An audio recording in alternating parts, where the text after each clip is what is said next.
گردہ تبدیل کرنے سب سے پہلی جو شرط یہ ہوتی ہے جس نے گردہ جس مریض کا لگنا ہے اور جس نے دینا ہے دونوں کا بلڈ گروپ ایک ہو. فرض کریں ریسیپینٹ کا جس کے گردے خراب ہے او پازیٹیو تو اس کو ہم او پازیٹیو والا لگا. جب وہ ہم ایک دفعہ ڈیسائیڈ کر لیتے ہیں کہ یہ ریسیپینٹ فٹ ہے, اس کا ٹرانسپلانٹ ہو سکتا ہے, تو پھر ہم ڈونر کو انگیج کرتے ہیں. ڈونر کے بھی ٹیسٹ ہوتے ہیں اور اس کے ریسیپینٹ کے بھی ٹیسٹ ہوتے ہیں, اور یہ جو ہے اس کی ایک لمبی لسٹ ہے. تھرولی ہم ہر طریقے سے اس کو چیک کرتے ہیں. آپ اس میں آپ یوں سادہ لفظوں میں یوں سمجھ لیں کہ ہم لیس دین 1% بھی چانس نہیں دے سکتے اس کا, کیونکہ ایک دیکھیں نا ایک ڈونر ہے کڈنی دے رہا بغیر کسی, اس کو تو کوئی بیماری نہیں ہے, اس کا ہم کڈنی نکال رہے ہیں تو ایک بہت بڑی قربانی دے رہا ہے, کہنا آسان ہے. تو اور جس کو ہم لگاتے ہیں اس کے بھی ہمیں دیکھنا پڑتا ہے. آپ کو خدا نہ خواستہ ہماری کوشش ہوتی ہے کوئی ایسا لوپ ہول نہ ہو جائے کہ جس کی وجہ سے ڈونر یا ریسیپینٹ سفر کر سکے. تو اس کے لیے ایک لمبا پروسیس ہے, پورے ٹیسٹ ہوتے ہیں. اور پھر اب تو کیونکہ حکومت پنجاب نے ایک ہوٹا آرڈیننس آ گیا, اس میں بڑا اسٹرکٹ ہو گیا کام. اچھا ہاں اس میں اس پہ ہم بات کر سکتے ہیں بعد میں, بہت اچھا ہو گیا یہ. تو اس میں ہم ان کے سارے ٹیسٹ کروا کے لیگلی اپروومنٹ لیتے ہیں, جو لیگلی اس کے بعد وہ اپروول دے دیتے ہیں کہ آپ یہ ڈونر یہ ٹھیک ہیں, آپ گو ایڈ آپ جائیں ان کا آپریشن کریں. تو پھر ہم ان کو ایڈمٹ کر کے آپریشن کر دیتے ہیں. یہ سر بڑا اچھا ہے. جس طرح آپ کو پتہ یہ بڑے اسکینڈلس ہمارے ادھر آئے ہیں, آپ کو پتہ ہے لاہور میں پوری دنیا جانتی ہے. جس طرح غیر قانونی وہ پیوند کاری کی گئی ہے, اس میں پھر بڑی ایک جو ہمارے جو معصوم تھے, جو مالی طور پر جو بڑے ہی تھے کہ ان کے لیے ضرورت تھی پیسہ, لیکن ان کے ساتھ بھی یہ کیا گیا. اور بعض اوقات ایسا بھی ہوا ہے کوئی پیشنٹ اگر اچھا چلا گیا, بہترین تھا, اس کی کنڈیشن بہتر, اس کے گردے نکال لیے گئے. اس کو کہیں گے استحصال کرنا, یعنی ان کی مجبوری کا فائدہ اٹھا کے نا غربت کا. اور ڈیفینیٹلی وہ ایلیگل تھا. اس میں جب ایک سمجھیں کہ ایک قانون فطرت ہے, جب پیسہ انوالومنٹ ہو جائے تو پھر کوالٹی بھی وہ نہیں رہتی, چیزیں بہت سی کمپرومائز کا پیسہ انوالو ہوتا ہے نا. تو اس میں کوئی شک نہیں, جب وہ ہوتے تھے تو وہ اس میں بہت ساری چیزیں, بلکہ ان پیشنٹ کو بینیفٹ ہونے کے بعد کا ڈیزیز ہی ٹرانسفر ہو جاتی تھی. یعنی ریسیپینٹ کو ڈیزیز ہے ہی نہیں, اس کو لگ گئی, اور اس کے بعد جو ڈونر کو وہ پیمنٹ ملتی ہی نہیں تھی. بہت زیادہ ہمارے پاس آتے تھے اس وقت جب ہم 98 کی بات کر رہا ہوں میں, تو بڑا مزی کنڈیشن ہوتی ہے. یہ تو گورنمنٹ کا بہت بڑا اچھا انیشیٹو ہے اور بہت اچھا اقدام ہے, جس کو لا بنا دیا, اس وجہ بہت فائدہ ہو گیا. سر یہ بتائیے گا, آپ نے اس وقت اپنی زندگی میں کتنے ٹوٹل ٹرانسپلانٹ کیے ہیں؟ اب جن کے آپ نے ٹرانسپلانٹ کیے ہیں وہ کیسی زندگی گزار رہے ہیں؟ جب آپ کو ملتے ہیں تو کیسا لگتا ہے؟ اس میں دیکھیں جی, یہ میں بتانا 98 سے سلسلہ شروع ہوا.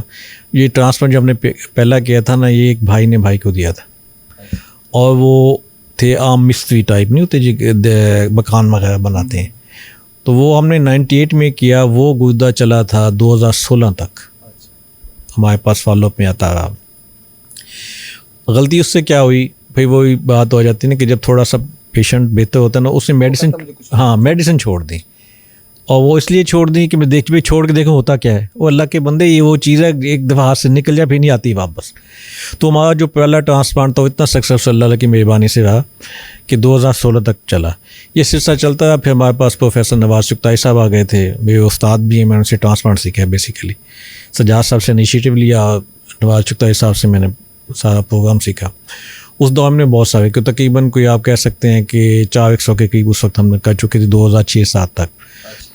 اس کے بعد تھوڑا سا گیپ آ گیا یہ رولز کی وجہ سے, اور پھر ہم نے دوبارہ سلسلہ شروع کیا 2015 سے, کیونکہ جو ہوٹا کی رجسٹریشن کی ریکوائرمنٹ ہے وہ بہت زیادہ ہے, اس کو سارے فالو کرنی پڑتی ہے. گورنمنٹ نے اس کو دیکھنا, اس کا جائزہ لینا ہے کہ کوئی اس طرح وہ تو نہیں ہو جس طرح پہلے کے کیسز ہوئے ہیں کہ کسی کو پیر خرید لیا, کسی سے گردہ خرید لیا.